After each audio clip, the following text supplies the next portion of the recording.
दोस्तों हमारे चैनल दर्पण ज्ञान सागर में आप सभी का स्वागत है।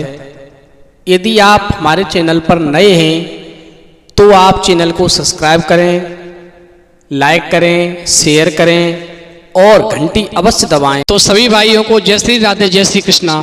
दोस्तों आज का प्रसंग बहुत ही महत्वपूर्ण एवं ज्ञानवर्धक है। दोस्तों आज का प्रसंग है कि कैकेयी ने महाराज दशरथ से भगवान श्री राम के लिए 14 वर्ष का ही वनवास क्यों मांगा।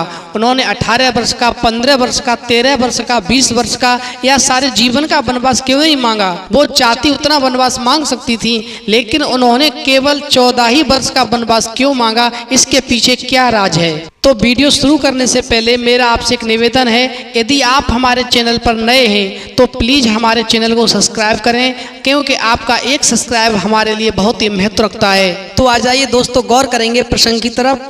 देखिए, महाराज दशरथ की पत्नी जो कैकेयी थी, उन्होंने अपने पुत्र भरत के लिए भगवान राम को वनवास करवाया था। लेकिन क्या आप जानते हैं, ये योजना कैकेयी ने नहीं बनाई, बल्कि ये स्वर्ग में बैठे देवताओं ने बनाई थी। जिस योजना के तहत भगवान श्री राम को वनवास हुआ, यदि कैकेयी चाहती तो सारे जीवन का वनवास मांग सकती थी। उन्होंने केवल 14 ही वर्ष का वनवास मांगा। इसके पीछे आखिरकार वो क्या कारण था। दोस्तों कैकेयी ने भगवान श्री राम के लिए 14 वर्षों का वनवास मांगा।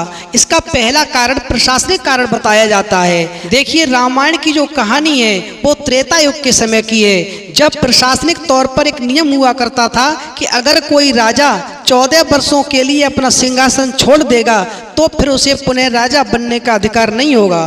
कैकेयी इस बात को अच्छी तरह जानती थी, इसीलिए उन्होंने भगवान श्री राम के लिए 14 वर्षों का सोच समझ करके वनवास मांगा था, जिससे कि जब श्री राम वनवास 14 वर्षों का काट करके वापस अयोध्या लौट करके आए तो उन्हें राजा बनने का अधिकार नहीं रहे और उनका बेटा भरत ही राजगद्दी पर बैठे। दोस्तों ये बात अलग की है कि भरत ने राज नहीं चलाया श्री राम के आने के बाद में, और उन्होंने वो पूरा राजपाट और राजगद्दी भगवान श्री राम के हाथों में सौंप दी। दोस्तों कैकेयी जानती थी कि अगर राम अयोध्या के राजा बन गए तो रावण का वध फिर नहीं कर पाएंगे।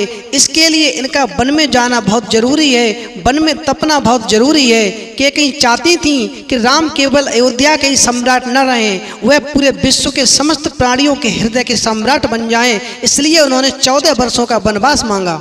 और दोस्तों सबसे महत्वपूर्ण और तीसरा कारण भगवान श्री राम के 14 वर्ष के वनवास के पीछे ये है कि देवलोक में बनाई गई इस योजना का केंद्र राक्षस रावण का वध था। दोस्तों महाराज अनिरुद्ध ने रावण को श्राप दिया था कि मेरे वंश का ही राजकुमार तेरा वध करेगा। दोस्तों अनिरुद्ध के उस श्राप का समय भी केवल 14 ही वर्ष शेष था। ये बात कैकेयी जानती थी, इसीलिए कैकेयी ने 14 वर्षों का ही वनवास मांगा भगवान श्री राम के लिए। तब भगवान श्री राम उन 14 वर्षों में और रावण का वध करके लक्ष्मण और सीता जी के साथ में खुशी खुशी वापस अयोध्या में आए। लेकिन भरत जी ने भगवान श्री राम के आने पर उनका पूरा राजपाट ने वापस कर दिया, वो राजगद्दी जो थी वो भी वापस कर दी। भक्तों ध्यान रखना, भाई हो तो भरत जैसा, भाई हो तो राम जैसा, भाई हो तो लक्ष्मण जैसा, भाई हो तो शत्रुघ्न जैसा। दोस्तों यदि हमारी वीडियो आपको पसंद आई हो तो प्लीज चैनल को सब्सक्राइब करें। आपका एक सब्सक्राइब हमारे लिए बहुत महत्व रखता है।